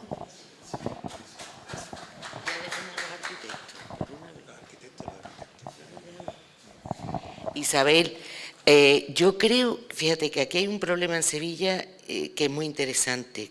En Sevilla es posible hacer arquitectura moderna y de buena calidad. Y hay buenos edificios modernos, para mi gusto, que no estorban nada. Otros que nos puede parecer que... hay veces que es verdad, que paso por alguna calle y digo, ¿esto qué es? Y pregunto, porque llama la atención, pero es verdad que también hay edificios que se hicieron en su momento súper modernos y que han acabado encajando muy bien. Yo creo que también depende del paso del tiempo, pero también de la calidad de lo que se haga. Por ejemplo, a mí siempre me ha parecido interesante el edificio Ibarra, que está frente al Coliseo, y está metido en medio de arquitecturas historicistas, es de Galnares, y se hizo en la época de la República, y a mí siempre me ha encantado, está perfectamente encajado, fíjate, frente al Coliseo, donde está Casablanca, pues allí. Hay otros así que podríamos poner de ejemplo, He puesto uno porque me parece... Se puede renovar, no podemos congelar una ciudad del todo, yo creo que no podemos, y que cabe la arquitectura, pero tiene que ser una arquitectura muy buena. Es como pasa un poco con los monumentos, ¿no? Hay cosas que las veo y digo, esto sí está muy bien encajado, y hay cosas que veo que digo, esto no, pero creo que cabe la modernidad en Sevilla. Y que si no nos equivocaríamos en dejar algo excesivamente congelado. Ahora nos Ya con esto termino porque me tengo que ir, Paco, ¿sabes? Mario del Valle, yo te quiero muchísimo y todo, y eres estupenda porque eres estupenda, pero yo muy de acuerdo contigo no estoy. Por ejemplo, yo veo maravilloso el edificio de Moneo de la Previsión Española. ¿Por qué? Porque es bueno, una cosa buena, está en el entorno, vale. Pero lo feo, no, ese es ideal, me parece maravilloso. A mí, a lo mejor a otros no les gusta. Yo digo lo que me gusta a mí. Yo voy, por ejemplo, que es de otro señor, que no quiero dar nombre, porque cuando digo feo no quiero dar nombre, es horrendo. Y entonces distorsiona el pedazo de la calle. Yo creo que antes de dar una licencia deben de estudiar el entorno, porque aquí se da una licencia, pero el entorno es básico, porque aunque tú dices que tiene que ir, yo también quiero la modernidad y quiero la vanguardia, porque soy la primera que me gusta, pero en su sitio. Y si destruye una casa magnífica, no haga una casa rarita, porque las personas que vienen se quedan horrorizados. Pues eso. Yo lo que quería era que si vais a hacer estos señores arquitectos magníficos, van a hacer alguna obra, pues que hagan una obra muy digna, que es lo que yo pienso. Y no tengo más remedio, perdona Paco, pero tengo que irme porque tengo que ir a la clínica.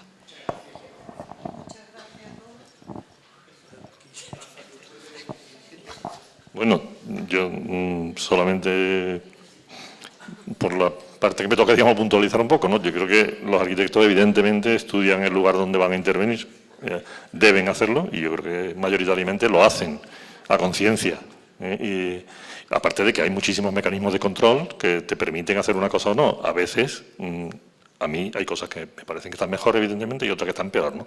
Pero de todas formas, a mí me gusta siempre sugerir cosas que a veces a la gente le parecen muy provocativas, pero que creo que no está mal, ¿no? Y es pararse a pensar un poco qué ha pasado en esta ciudad en otros tiempos, ¿no? O sea, ahora mismo nos parece a todos la iglesia de Santa Catalina, no estoy hablando de la restauración, ¿no? Sino la iglesia antes de restaurarla, da igual.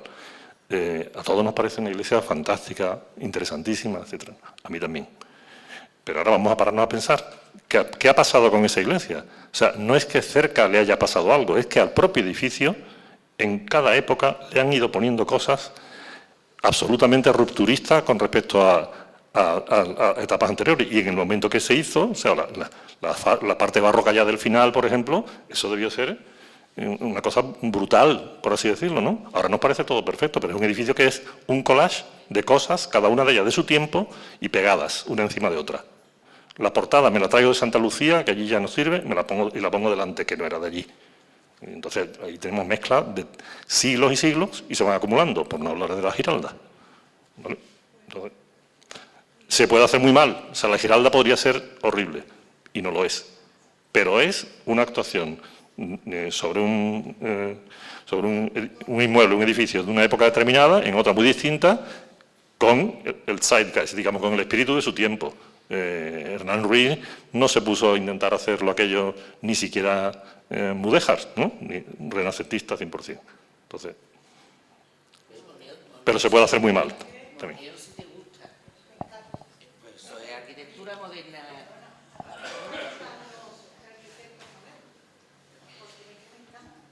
Igual que me encantan los cuadros de los cuadros, o sea, no es que yo nada más que me guste el siglo XVIII, pero que sea bueno. Que sea bueno. Porque tú te vas, a decir la Giralda, tiene la Giralda, pues tiene la catedral magnífica, tiene el archivo de que es fantástico, nada tiene que ver una cosa con todo bueno. Todo bueno, claro, el problema es que sea bueno. Es que, a ver, quien dice, usted es apto para hacer esto, usted no debe hacer esto. Eso es lo que yo digo, que hay calles que se han cargado porque son malas. Y no me importa decirlo delante de todo el mundo. Son una arquitectura malísima. Quieren jugar a progres, ni son progres ni son nada. Y ya, eso es lo que yo digo. Bueno, Muchas gracias, Isabel. Es los filtros, son los filtros. Yo no debería de introducir casi nada como moderador, simplemente recordar que cualquier obra necesita de varias patas. Necesita un promotor que decide lo que hacer, dónde y qué presupuesto emplea, que elige al arquitecto y tiene además, como decíais vosotros, unos controles en comisiones de patrimonio, en licencias, etcétera, etcétera. O sea que efectivamente en todas las profesiones hay mejores y peores profesionales, ¿no? Y mejores o peores intenciones, pero bueno, es una suma quizá que delata no solo la calidad o no del arquitecto, sino también la de un momento cultural de la ciudad, posiblemente, ¿no? O sea, que hay un conjunto de factores en la ciudad y de actores que tienen mucha incidencia en el resultado de una obra concreta. Y yo creo que esta es una ciudad difícil,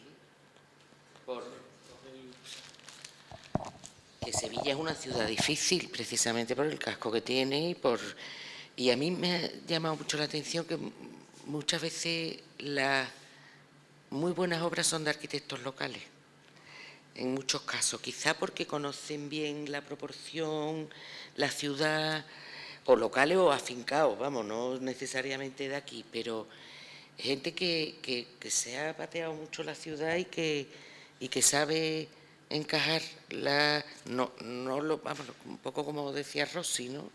El conocimiento profundo de la arquitectura, de los tipos, no lo sé. Es una ciudad que hay que conocerla también, por eso digo que es difícil. Si me permitís, yo quiero recordar simplemente cuando empezamos a trabajar en Sevilla, nos encontramos con un plan del casco histórico que para favorecer la economía local, donde había 2 alturas, permitía 3 plantas donde había 2, pero con la misma altura. Con lo cual se cargaba toda la proporción de huecos en la visión de esa arquitectura. O sea que realmente desde instancias oficiales y urbanismo local se cargaron prácticamente, o quisieron cargarse, o intentaron cargarse, al igual que, bueno, que en la historia de que estemos aquí hoy está también que el Corte Inglés está en la Plaza del Luque. O sea que estaba prohibido por el planeamiento. Y eso lo sabemos todos. O sea que hay unos momentos de decisiones políticas que tienen mucho que ver con el cambio de la ciudad. El Corte Inglés en la Plaza del Luque no supuso solo la demolición de un palacio, supuso el cambio completo del funcionamiento comercial de la ciudad, y el traslado del eje comercial de un punto de la ciudad a otro. Y decisiones como esa, de donde hay 3, hay 4, ¿no? O donde había 3, hay 4, y donde 2, 3 suponen un cambio fortísimo en la imagen de la ciudad, ¿no? O sea, que hay... veces vienen desde la oficialidad de la ciudad. Bueno, claro. Bueno, la oficialidad y de las presiones quizás de los propietarios y de los promotores, ¿no? O sea, que realmente luego hay arquitectos que colaboramos con eso. Pero algunos intentamos a lo mejor camuflar con un juego geométrico el que la confusión entre 2 y 3, ¿no? Pero la realidad es que se altera mucho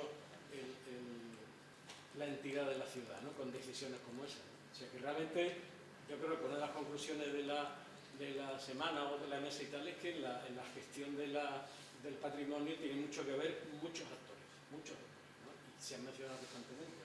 Uno son las administraciones con todo su aparato de reglamentaciones, de planeamiento. El planeamiento no ha salido mucho, pero tiene mucho que ver con otros cambios. Y luego, al final, sí, estamos los arquitectos que tenemos dos opciones, hacer la obra o no, o hacerla mejor o peor, efectivamente, ¿no? Y muchas veces la ciudad lo que delata es el momento cultural y económico y social de una ciudad.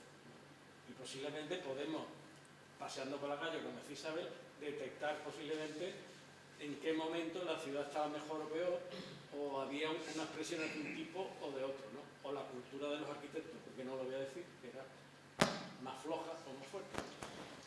Pero fíjate, siempre tendemos a pensar que la generación anterior es un poco peor que nosotros mismos. Y yo creo que hace falta que pase el tiempo para valorar ciertas intervenciones, ¿eh? Tú has sacado un tema, que es el del edificio de Ibarra. Yo recuerdo que cuando empezamos a trabajar en la Escuela de Arquitectura de Profesores, no solo llevamos a los estudiantes a dibujar casas patio o casas, digamos, históricas de la ciudad, sino también la arquitectura racionalista de Sevilla, que era muy buena. Hay buena, hay y buena. Es muy buena, ¿eh? Sí. Y entonces, vamos, que yo creo que esa tradición moderna, digamos, yo creo que está muy valorada, por lo menos por ciertos sectores de la ciudad, ¿no? Y realmente ha quedado un poco oculta, pero como tú bien has dicho, está ahí pesando sobre la imagen de la ciudad, ¿no? Favorablemente. Sí, pero vamos rescatando etapas a medida que va pasando el tiempo. Eso es una cosa que históricamente es lógico, ¿no? No lo sé. A lo mejor no lo vemos, ¿no? Y es un poco también la idea esa, nosotros cuando estudiamos algo, yo antes no me hubiera atrevido a estudiar algo del siglo XXI de gente que están activos. Y cuando decimos no se hace crítica, o lo hacemos de esta manera, ¿por qué? Pues porque no es tan fácil juzgar el momento en el que tú mismo estás inmerso. Por lo menos a mí me lo parece, ¿eh? Intento comprenderlo, pero me cuesta más hacer una crítica porque me cuesta salirte del bosque, ¿no? Sí, pero por Y ejemplo, verlo con perspectiva. Si me permitís de nuevo incidir, yo paso mucho en autobús ahora por delante del antiguo Cine Florida, supongo que muchos recordáis el Cine Florida, que es una obra magnífica y la fachada es magnífica, ¿no? Y han dejado la pura fachada, ¿no? O sea, hay una, bueno, esto es muy normal ahora, ¿no? De valorar la fachada o... Creo que hay una crujía. Queda una crujía. Bueno, Una crujía. era un cine, era un cine fantástico, ¿no? O sea, te quiero decir que estamos perdiendo también muchas cuestiones por el puro... un profesor mío decía que posiblemente el problema es la ley del suelo que viene de época ya anterior, ¿no? Y que se debían de haber repartido acciones entre los propietarios de... Si uno tiene un solar de 100 metros, tiene una acción. Si tiene 500, 5 acciones, ¿no? Y que cuando un plan general revaloriza zonas, pues revaloriza cada uno su acción, pero no más uno más que otro en función de que le ha tocado la China en un sitio o en otro, ¿no? Y que posiblemente pues, al propietario del Cine Florida, como el cine ya no le servía, ¿no? Pues gana mucho dinero si le dejan respetar solo la fachada, cuando la ciudad es más posiblemente que la fachada, ¿no? Y así, bueno, he dicho un ejemplo, pero hay muchos.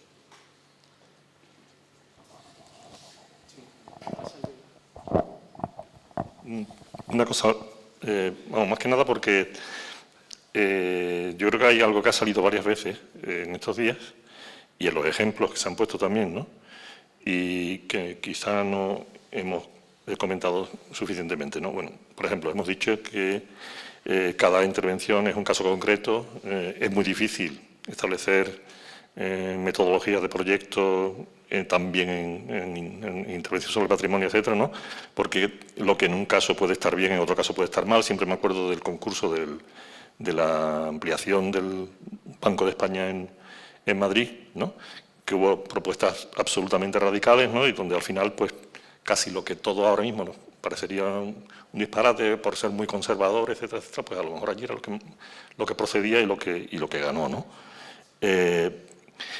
Y después, cuando la legislación, desde que tiene, y hace bien, creo, ¿no?, establecido que debe ser perfectamente reconocible lo nuevo de lo viejo cuando se interviene sobre un edificio y completando volúmenes o lo que sea, ¿no?, eso conseguirlo es muy fácil. Lo que pasa es que se puede hacer bien y se puede hacer mal.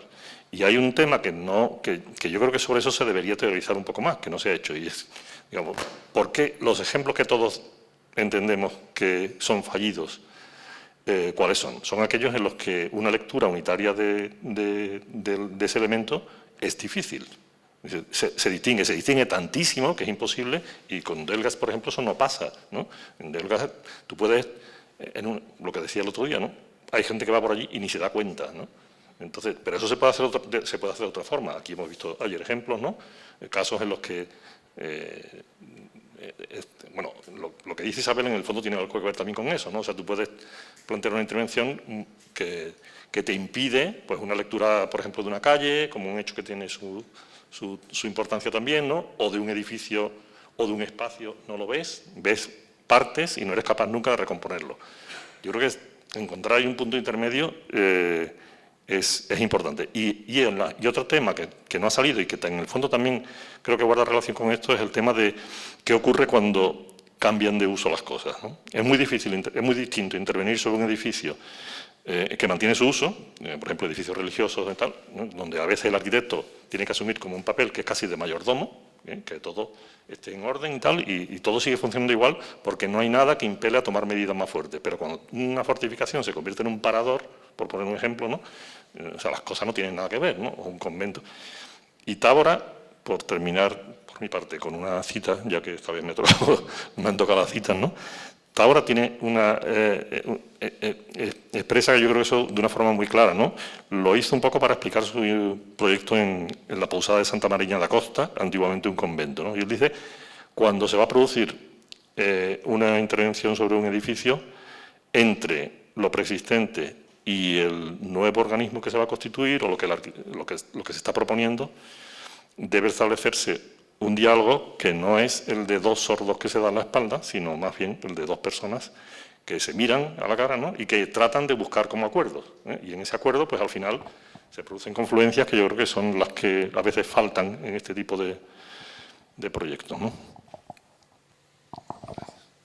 Bueno, a mí me parece que ha sacado un tema muy interesante que estaba pasando un poco de puntilla, que es el de la reutilización y vincular los tipos de intervención a la reutilización del patrimonio arquitectónico histórico. Yo creo que ahí es muy importante, ayer también salió en la conferencia, que sepamos de qué estamos hablando. Hay proyectos que son de conservación, es decir, que vamos a dejarlo la sala como está. Hay proyectos que son de restauración, en los que vamos a recuperar el esplendor de la sala. Hay proyectos que son de rehabilitación, en los que vamos a convertir la sala en un baño turco. Hay proyectos que son de mantenimiento, en los que no vamos a hacer ni conservación, ni restauración, ni rehabilitación. Y hay proyectos de investigación que también están vinculados al conocimiento que necesitamos para intervenir en los edificios. Yo creo que todo eso son intervenciones sobre el patrimonio, aunque la palabra esté fea de intervenciones, pero al final son actuaciones, esta es peor todavía, la de actuaciones, suena musical, todos son actuaciones sobre el patrimonio. Entonces tenemos que conectar con los profesionales que se dedican a la conservación y restauración y con la administración que lo tiene que tutelar para que estos conceptos se usen razonadamente y sepamos de partida el promotor qué es lo que quiere, el usuario qué es lo que va a tener, el arquitecto qué es lo que tiene que proyectar y la administración qué es lo que tiene que visar. Porque eso es determinante. Actualmente estamos usando los conceptos, bueno, se intuye lo de la rehabilitación, pero lo de la conservación y la restauración puede ser cualquier cosa. Y ya lo del mantenimiento y demás, aún peor, ¿no? No sé qué opináis de este tema. Yo creo que es importante, pedagógicamente es importante. Aunque a mí no me gusta el término intervención, si lo queréis usar lo podéis usar, pero yo creo que lo has dicho muy bien, ¿no? Lo que es conservar, lo que es rehabilitar, lo que es restaurar y que tenemos que saber qué hacer en cada caso. Y después decimos siempre, yo estoy bueno, cansada de decirle a mis alumnos lo importante que es la historia. Todo el mundo en teoría dice qué importante es la historia del arte para la restauración de monumentos, pero la ley no obliga. Han cogido un grandísimo terreno los arqueólogos, tanto que están en muchos casos, no solamente por estar colegiados, en muchos casos están hasta interviniendo sobre la arquitectura de una forma importantísima. Y sin embargo no hay historiadores del arte en muchos casos, y en los castillos lo estamos viendo muchísimo, como arqueólogos, y los arqueólogos se han convertido ya en medievalistas. En toda la parte de historia antigua y medieval la están llevando arqueólogos, no la están llevando historiadores. Yo hago autocrítica, siempre he dicho, pero por lo mismo que he dicho antes, porque a mí no me van a llamar para hablar de una pintura, a mí que me llamen para hablar de algo de arquitectura. Por supuesto, y para hacer un refrito bibliográfico no hace falta un historiador del arte, se vale un arquitecto por sí mismo. O sea, los arquitectos, igual que soy crítica con la formación en el sentido de que un restaurador no es lo mismo que un arquitecto que trabaja de nueva planta, y eso hay que ser consciente cuando uno se enfrenta al patrimonio. Y yo también creo que los historiadores del arte no hemos sido tampoco bien educados para enfrentarnos al patrimonio, o sea, y que somos la primera generación que está estudiando historia de la restauración monumental en este país, que está sacando historias completas de los edificios, que ya un edificio medieval no es solo medieval, que estamos viendo la evolución completa de la historia de la arquitectura, y claro, eso te hace experto en muy poquitas cosas, Te lleva a estudiar mucho y ser experto en 3 monumentos de la ciudad, y hay que acudir a historiadores que sean expertos en el tema en el que tú quieres que intervengan. Pero es verdad que sistemáticamente están fuera. Y si tú estás en las comisiones nacionales, ¿cuántos planes de seguimiento, cuántos historiadores hay? Eso a mí me ha asombrado también en la arquitectura defensiva. Es que no hay historiadores del arte. Cuando era una profesión que antiguamente, si pensamos en la generación de Gestoso, después Angulo Íñiguez, esa gente tenía unas intervenciones en el patrimonio importantísimas. Y ya que estamos hablando de legislación, cuando hemos estudiado el tema de las ruinas, ha sido muy divertido porque sí existe el patrimonio arqueológico. ¿Qué es patrimonio arqueológico? Todo lo que puede ser estudiado con metodología arqueológica. Y yo eso lo he dicho en conferencia, eso es todo. Ya tenemos la arqueología de paramento, pero es que todo puede ser estudiado desde el punto de vista de la historia del arte, de la historia de la arquitectura, de la antropología, de la historia general, de la sociología, de otras. Entonces, el patrimonio arqueológico se ha comido mucho otro patrimonio o muchas otras visiones. O sea que, insisto, que esto tiene que ser pluridisciplinar. A ver, los arqueólogos se han dotado de su legislación, de su reglamentación, y han absorbido trabajo que nadie ha absorbido, y se han hecho indispensables. Y además, con ese reglamento que se han dotado, no ha sido cuestionado por ninguna de las profesiones que tiene alrededor, tampoco de los arquitectos. Han asumido competencias que no le corresponden, pero que la están ejerciendo. Y de forma que dentro de ese proceso que se han creado, hay una cosa que es importantísima, que es que ellos nombran un inspector de las excavaciones. El inspector hace un informe del desarrollo de las excavaciones. El director de la excavación hace una propuesta de qué hacer con aquello que ha excavado. Y el informe lo que hace es elevar a la resolución de la delegada correspondiente el informe que se ha tramitado desde la dirección. De forma que una vez que pasa a la resolución de la delegada se convierte en ley de obligado cumplimiento. Con lo cual, la propuesta del director de las excavaciones, al final, pasa a ser de obligado cumplimiento.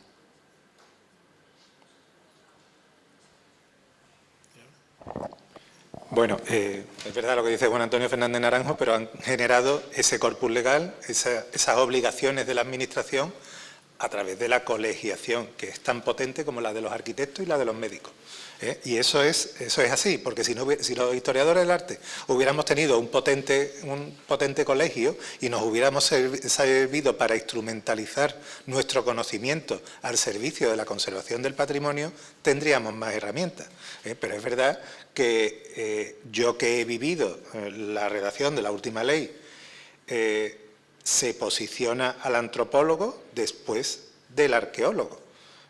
Y son los siguientes que nos van a comer el terreno a los historiadores del arte. Y lo digo totalmente con una pena tremenda, porque yo siempre he dicho que los historiadores del arte tienen una visión no solamente de la forma, sino también del fondo y de la trayectoria tan válida como la de cualquier otra rama de la historia. Y hemos sido, pues, arrinconados o nos hemos autorrinconado y nos hemos automarginado, sobre todo porque no teníamos quien nos colegiara y nos representara, o porque no teníamos la fuerza de la arqueología, que es mucho más temerosa que el arte, también hay que decirlo, pero ha sido a través del corpus legal. Se ve más y es más rápida. Se ve más, tiene presupuesto, se parece a una obra y es más rápida.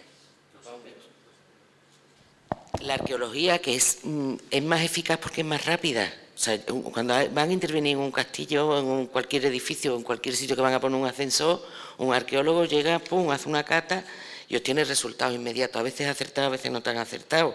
Porque ha habido una época que parecía que todo lo que decían los arqueólogos era, vamos, iba a misa. Yo decía, pero ¿cómo distinguen este ladrillo de este? O cómo... A mí me llamaba mucho la atención en mi juventud el papel, ¿no? Sí, pero bueno, ya hay algunos que tienen voces críticas entre la profesión también. Pero es verdad que no es solo la colegiación, es que yo creo que hay mucho más detrás, ¿eh? Yo creo que... Es la administración. Yo no creo que solo la colegia, el estar colegiado. Han defendido su profesión y su estudio. No sé qué pensará el presidente. ¿Qué tal? Lo veo muy callado. Pero bueno, han sabido defender su profesión, nosotros no. Si me permitís, desde cierta ingenuidad también, la arqueología tiene un aura de misterio y de maravilla y de película hollywoodiense que ayuda mucho al interés de la gente por una excavación, ¿no? Y un historiador necesita los 2 años del Servei de Diputación para hacer algo digno en una investigación para que le sirva al arquitecto.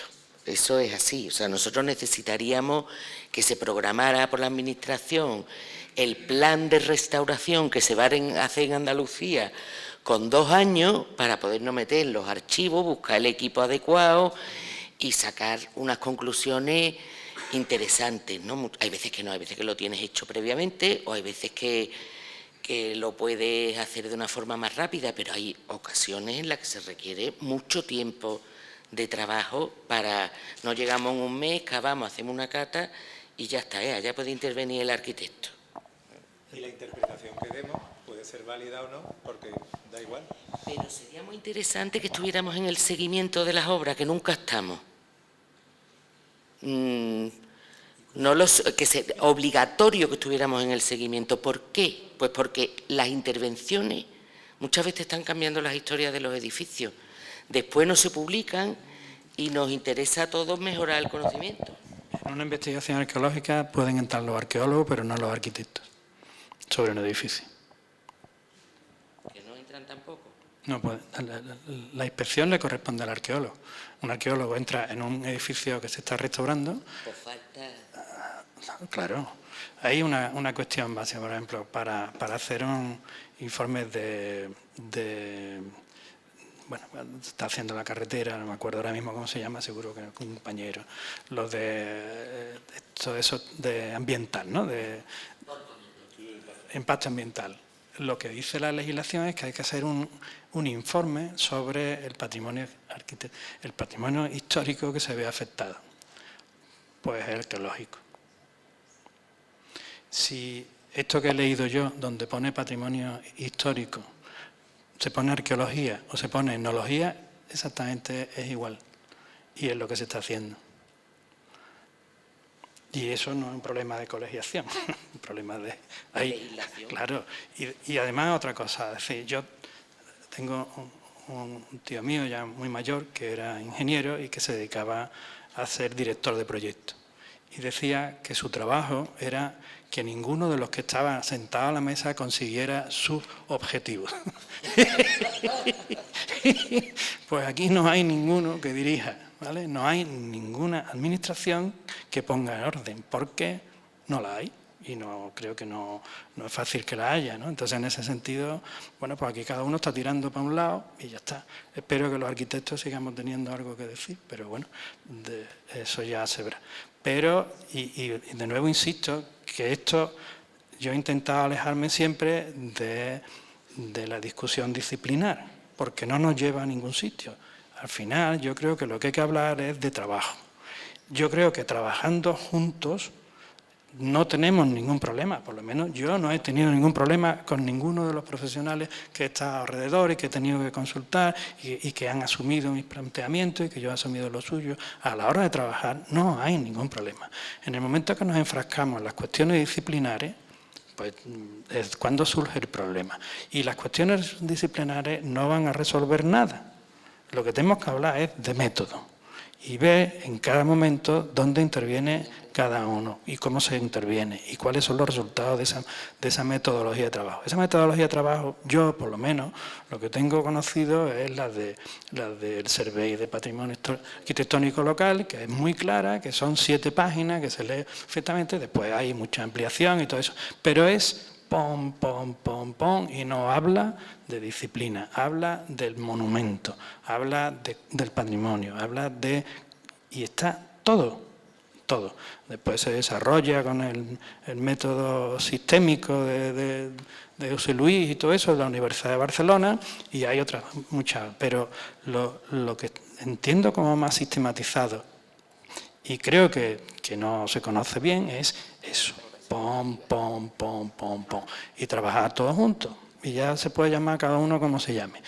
Hay otra cuestión que es que necesariamente hay una responsabilidad que recae sobre un profesional concreto y que es que no tiene más remedio que asumir responsabilidades porque se le van a remitir. En el momento que esas responsabilidades se puedan derivar o se puedan pues hacer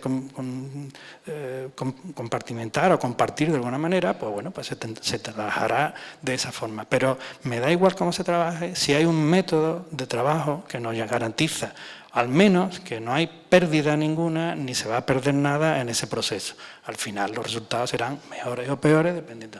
Pero por lo menos no hay pérdida de patrimonio arquitectónico, histórico, arqueológico, no sé qué, porque todo está en su sitio y es un poco esa lo que quien es responsable de cada cuartito, pues entonces yo creo que nos perdemos en el objetivo final, que es bueno, pues poder recuperar y poder disfrutar del patrimonio histórico que tenemos, llámese como se llame, ¿no? Eso también es el papel de la administración.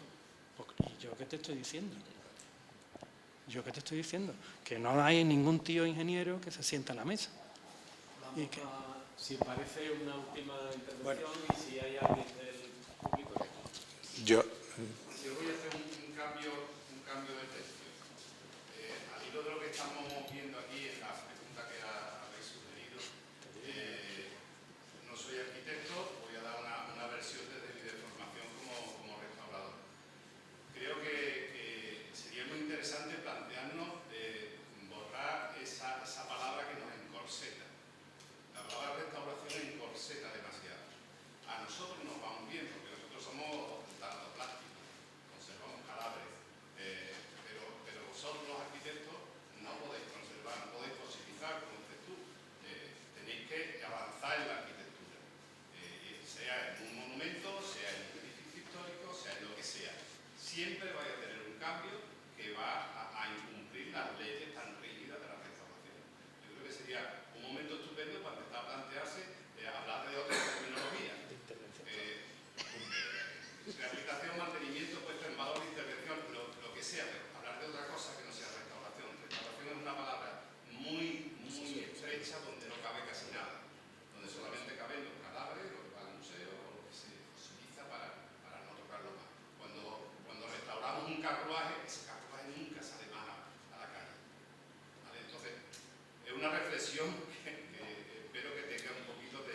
si cabe algo, hombre, cuando estamos hablando de recuperar valores y no estamos disecando un cadáver, precisamente es lo que no es la restauración, el statu quo, o sea, la restauración va a suponer un cambio. La restauración la hemos, al final, En lo arquitectura. hemos hecho en dos espacios, la de bienes muebles y la de bienes inmuebles. Hemos intentado separarlo, Se ha separado. o se ha separado de manera natural. Lo que estaba hablando de la legislación, si por ejemplo la legislación de patrimonio mundial no habla de figuras, habla de valores relevantes, ¿no? No sé cómo se llama, valores de eso. Y ahora, después, cada uno lo califica y tiene una serie de estrellitas que lo marcan. De eso en esta legislación de patrimonio histórico no existe. Es decir, tenemos que entender que lo que tenemos es un valor como bien de interés cultural, punto. Lo demás vendrá dado por el expediente, por la intervención, por el conocimiento, todo, pero es un bien de interés cultural, llámese como se llame. La división entre esos muebles e inmuebles viene incluso de la propia restauración, la propia definición de la restauración del carta restauro, ¿no? La doble consistencia de no sé qué. Y por otro lado están las luchas disciplinares. Es decir, que ahí, si yo consigo tener bienes muebles dentro de la legislación de patrimonio, pues ya tengo un campo de trabajo donde actuar. Si hay es que está hasta el patrimonio industrial, porque ya hay una línea de trabajo donde lo industrial se quiere significar y lo metemos en la ley. Y hablamos de paisaje, hablamos de territorio, todo es lo mismo, entiendo. Y esa legislación, esa valoración de la legislación, en ningún momento se ha planteado. En ningún momento se ha planteado. No, si no es un problema de... Bueno, en fin, no es ese sentido, pero que esa división viene primero, es que viene de la historia, o sea, desde la Real Academia de San Fernando y la Real Academia de la Historia ya es una división, ¿no? Ahí están las artes y las antigüedades, a partir de ahí ya empieza el problema, ¿vale? Y todo viene apoyando en esa división, todo viene apoyando en esa duplicidad. Lo que hablamos, y yo después de ver a la presencia, lo que comentó Rafael el otro día con respecto a la exposición sobre los arquitectos alemanes, yo estaba diciendo, bueno, pues a lo mejor quien tiene que estar aquí hablando de patrimonio arquitectónico tiene que ser Fomento, porque en realidad hace más por el patrimonio arquitectónico que nosotros que nos hemos liado. Vamos, cultura está liada, no sabe muy bien. Pero eso es una cuestión de capacidades. Cultura no le ha interesado nunca entrar en el territorio de los millones que mueve Fomento, en el caso de Andalucía. Bueno, eso de que no le ha interesado nunca, yo creo que a nadie que reparte. Con los castillos nosotros, la mitad de las intervenciones han sido de Fomento. Y hemos encontrado más documentación en el archivo de Fomento que aquí. Pero no es el que determina cómo intervenir en un castillo. Bueno, ellos controlan mucho, ¿eh? Pero es que ellos no son los que tienen que determinar. Para eso está el ámbito de la cultura. Y las competencias en cultura son de la Consejería, no de Fomento. Fomento es un promotor. Sí, y cofinanciador, sí. Lo aprueba Cultura. Claro que lo aprueba Cultura. Pero vamos a ver, pero ahí hay una oficina de proyectos que filtra los proyectos. Ese dinero es de cultura, que lo gestiona Fomento. Pero eso lo vamos a traer esos detalles porque nosotros nunca lo hemos tenido. Es que eso está todo mezclado, ¿entiendes? Un lío. Hay un lío administrativo, pero un lío sobre todo de capacidades de las distintas consejerías. Yo creo que podríamos... Sí. ¿Hay alguien que quiere intervenir? Si os parece, yo os invito a ver la grabación y a esperar la publicación en la revista de temas de estética y arte, que se publicarán los textos de la conferencia y un resumen de la mesa.